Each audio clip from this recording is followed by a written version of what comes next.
আপোনালোকক এই ভিডিঅ'টিত স্বাগতম জনাইছোঁ আৰু এই ভিডিঅ'টি আপোনালোক যিসকল এবাৰ হায়াৰ ছেকেণ্ডেৰী পাছ কৰি ডিগ্ৰীত এডমিশ্যন ল'বৰ বাবে বা BA BSc BComত নতুনকৈ এডমিশ্যন ল'বৰ বাবে সমৰ্থ পৰ্টেলৰ থ্ৰুৱেদি এডমিশ্যনত এপ্লাই কৰিছিল।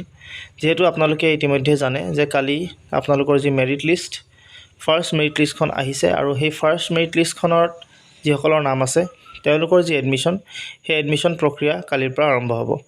এতিয়া কালি যি এডমিশ্যন প্ৰক্ৰিয়া হ'ব তাত আপোনালোকে কি ডকুমেণ্টছ লগত লৈ যাব লাগিব সেই ডকুমেণ্টছবিলাকৰ সম্পৰ্কে আপোনালোকক মই সবিশেষ জনাম।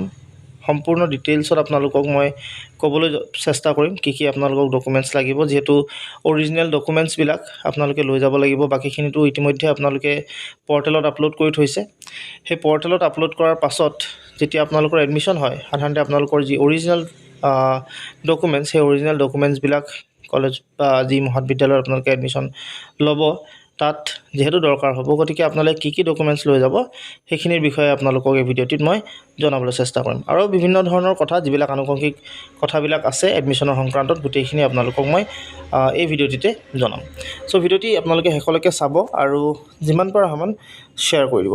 ডকুমেণ্টছ হিচাপে আপোনালোকে কি লৈ যাব লাগিব তাৰ উত্তৰত প্ৰথমতে আপোনালোকে লৈ যাবলগীয়া যিটো ডকুমেণ্টছ সেই ডকুমেণ্টছটো হৈছে সমৰ্থ এপ্লিকেশ্যন ফৰ্ম। আৰু এটা কথা এইখিনিতে জনাই থওঁ যে আপোনালোকে যে সমৰ্থ পৰ্টেলত এতিয়া মেৰিট লিষ্টখন আহিছে, আপোনালোকৰ যিবিলাক কলেজত আপোনালোকে এপ্লাই কৰিছে তাত যদি আপোনালোকৰ নাম আহিছে তেতিয়াহ'লে আপোনালোকৰ মোবাইলটোলৈ অৰ্থাৎ আপোনালোকে যিটো পৰ্টেলত এপ্লাই কৰিছিলে তাত এডমিশ্যন অফাৰ আহিছে। আপোনালোকে সেই এডমিশ্যন অফাৰটো যিখন কলেজতে আপোনালোকে এপ্লাই কৰিছিলে বা যিখন কলেজত আপোনালোকে এডমিশ্যন ল'ব বিচাৰিছে সেই কলেজৰ এডমিশ্যন অফাৰটো আপোনালোকে একচেপ্ট কৰিব লাগিব। অৰ্থাৎ আপোনালোকে নিজৰ যি পৰ্টেল আছে সেই পৰ্টেলটো খুলিব, সমৰ্থ পৰ্টেলটো খুলি আপোনালোকৰ লগ ইন কৰি কিনে তাত চাব এডমিশ্যন অফাৰ আপোনালোকৰ ওচৰত আহিব আৰু সেই এডমিশ্যনৰ য'ত আপোনালোকে এপ্লাই কৰিছিলে কলেজবিলাক সেই কলেজবিলাকৰ এডমিশ্যন অফাৰবিলাক আপোনালোকে যদি একচেপ্ট কৰে তেতিয়াহে আচলতে আপোনালোকৰ যি এডমিশ্যন সেই এডমিশ্যনবিলাক ল'ব পাৰিব। চ' গতিকে এডমিশ্যন একচেপ্ট কৰাটো কেনেকৈ কৰিব সেইটো আপোনালোকৰ যি সমৰ্থ পৰ্টেল আছে তাতে আপোনালোকে জাষ্ট আপোনালোকৰ অৰ্থাৎ আপোনালোকৰ যি হোম বাটন বা আপোনালোকৰ ডেছবৰ্ড সেই ডেছবৰ্ডখন খুলিলে তাতে দেখিব এডমিশ্যন অফাৰ আপোনালোকৰ কাৰণে আহি থাকিব। আপোনালোকে যিটো কলেজৰে আহিছে এডমিশ্যন অফাৰ অৰ্থাৎ আপোনালোকে যিটো কলেজত চাই ল'ব তাত নামটো কোনখন কলেজৰ পৰা আহিছে আৰু যদি আপোনালোকে সেই কলেজখনত ল'বলৈ আগ্ৰহী তেতিয়াহ'লে সেই কলেজৰ এডমিশ্যনৰ যি একচেপ্টেঞ্চ সেই একচেপ্টটো আপোনালোকে কৰি ৰাখিব। একচেপ্ট কৰাৰ পাছত আপোনালোকে কলেজলৈ আহিব। কি লৈ আহিব? সমৰ্থ এডমিশ্যন ফৰ্মখন লৈ আহিব, অৰ্থাৎ যিখন এডমিশ্যন ফৰ্ম আপোনালোকে এপ্লাই কৰি থৈছে সেইখন প্ৰিণ্ট আউট লৈ আহিব। তাৰপিছত ক্লাছ 10ৰ এডমিট কাৰ্ডখন আপোনালোকে লৈ আহিব লগত অৰিজিনেলখন। ক্লাছ 10ৰ মাৰ্কশ্বিটখনো লৈ আহিব।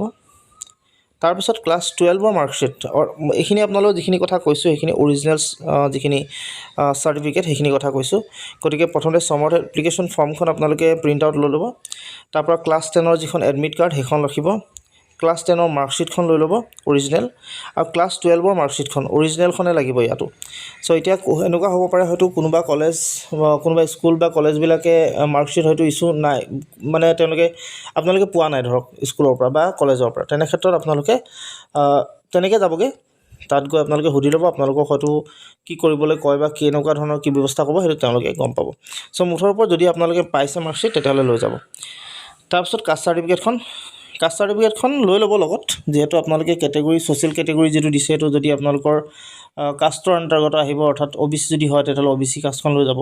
জেনেৰেলখিনিতো যিহেতু কাষ্টৰ কোনো প্ৰব্লেমেই নাই গতিকে তেওঁলোকে কাষ্ট নিনিলেও হ'ব। জেনেৰেলখিনিৰ কাষ্টৰ কোনো কাম নাই গতিকে কাষ্ট চাৰ্টিফিকেট নালাগে তেওঁলোকক। বাকীখিনিয়ে কিন্তু কাষ্ট চাৰ্টিফিকেটখন লৈ ল'ব। তাৰপিছত কাষ্ট চাৰ্টিফিকেট যিসকলে এপ্লাই কৰিছে তেওঁলোকৰ যদি নন ক্ৰিমি আছে নন ক্ৰিমিখন ৰাখিব লৈ যাব লগত।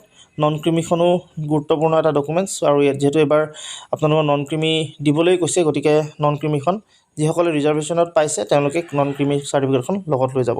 যদি নিনিয়ে সেইটোৰ ক্ষেত্ৰতো আপোনালোকৰ কিন্তু অসুবিধা আহিব, তো সেইটো কাৰণে আপোনালোকে নন ক্ৰিমি লগত লৈ যাব। তাৰপিছত ID প্ৰুফ হিচাপে আপোনালোকে ডকুমেণ্টছ কেইটা লৈ যাব লাগে, আধাৰ কাৰ্ড হওক, পেন কাৰ্ড হওক, ভোটাৰ ID কাৰ্ড হওক, আপোনালোকে ID প্ৰুফ হিচাপে সেইকেইটা লৈ ল'ব। অৰ্থাৎ আপোনালোকে পৰ্টেলতো এটা ID প্ৰুফ হয়তো আপলোড কৰিছে, তাৰ নাম্বাৰ দিছে, সেই ID প্ৰুফটোকে আপোনালোকে লৈ ল'লেও কোনো অসুবিধা নহয়। তাৰপিছত আপোনালোকক PRC হিচাপে অৰ্থাৎ পাৰ্মানেণ্ট ৰেচিডেন্স চাৰ্টিফিকেট, ডমিচিয়েল যিটো আচলতে আছে, ডমিচিয়েল হিচাপে আপোনালোকে বহুতেই আধাৰ কাৰ্ড দিছে, কিছুসকলে PRC দিছে, যাৰ PRC আছে PRC লৈ ল'ব, যাৰ আধাৰ কাৰ্ড আছে আধাৰ কাৰ্ডখন লৈ ল'ব। তাৰপিছত ৰাচন কাৰ্ড মনত ৰাখিব, ফিজ ৱেইভাৰত যদি আপোনালোকে এপ্লাই কৰিছে, অৰ্থাৎ ফ্ৰী এডমিশ্যনত যদি আপোনালোকে এপ্লাই কৰিছে, তেতিয়াহ'লে আপোনালোকৰ কাৰণে মেণ্ডেটৰী হয় ৰাচন কাৰ্ড। আপোনালোকে ৰাচন কাৰ্ডটো লাগিবই, আৰু এই ৰাচন কাৰ্ডটোত আপোনালোকৰ নাম থকাটো কিন্তু গুৰুত্বপূৰ্ণ। অৰ্থাৎ আপোনালোকে যিখন ৰাচন কাৰ্ড লৈ যাব, তাত সেই ৰাচন কাৰ্ডটোত কিন্তু আপোনাৰ নামটো থাকিব লাগিব। যদি নাথাকে তেনে ক্ষেত্ৰত সেই কলেজখনে বা কেনেকুৱা ধৰণৰ সিদ্ধান্ত সেইটো মই নাজানো, কিন্তু আপোনালোকৰ ৰাচন কাৰ্ডটোত আপোনালোকৰ নাম থকাটো জৰুৰী। যদি আপোনালোকৰ নাম আছে তেতিয়াহ'লে ভাল কথা, যদি নাই তেনে ক্ষেত্ৰত হয়তো আপোনালোকে তাত সুধি লওক, আপোনালোকৰ য'ত এডমিশ্যন ল'বলৈ যাব তাত আপোনালোকে ক্লিয়াৰ হৈ ল'ব। চ' এইখিনি হৈছে আপোনালোকৰ গোটেই ডকুমেণ্টছখিনি। এইখিনি ডকুমেণ্টছ আপোনালোকে লৈ যাব আৰু এডমিশ্যনৰ কাৰণে তাত এপ্লাই কৰিব। এতিয়া ফিজ ৱেইভাৰত আপোনালোকৰ ফ্ৰী এডমিশ্যন আপোনালোকে গম পায়, আৰু ফ্ৰী এডমিশ্যন যিসকলৰ নহয়, অৰ্থাৎ যিসকলৰ ৰাচন কাৰ্ড নাই, তেওঁলোকে পইচা দি এডমিশ্যন ল'ব লাগিব।